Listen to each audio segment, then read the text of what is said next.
తిరుమల తిరుపతి మన ఇంట్లో వండక లేదా పప్పులో వేసుకోవడానికి అయ్యా, తిరుమల తిరుపతి దేవస్థానంలో లడ్డూ చేయడానికి అయ్యా.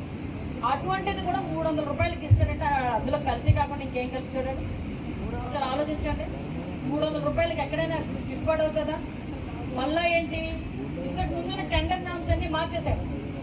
ఇంతకుముందు టెండర్లోని 3 సంవత్సరాల ఎక్స్పీరియన్స్ ఉండాలి.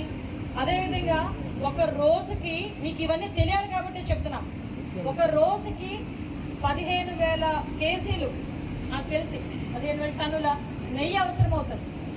దానికి 37,500 ఆవుల నుంచి తీసిన పాలు, 10 లీటర్ల పాలు యావరేజ్ని ఇస్తే, ఆ యావరేజ్ని పాలు ఇచ్చిన దాంట్లో నుంచి నెయ్యి వస్తే అన్ని కేజీలని ఒక రోజుకి వాడతారు.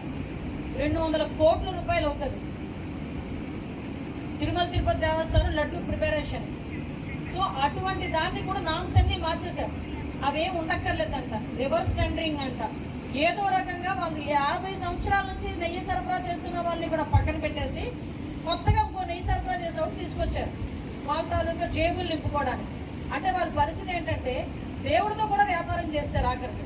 అందుకే మీరందరూ కలిపి గట్టిగా బుద్ధి చెప్పి 11 మందికి ఇచ్చేసి మమ్మల్ని అందరినీ తీసుకొచ్చి ఈరోజు, అందుకే ఇందాక కూడా చెప్పాను, మాకు బాధ్యత ఎక్కువగా ఉంది ఈరోజు. ఆ బాధ్యత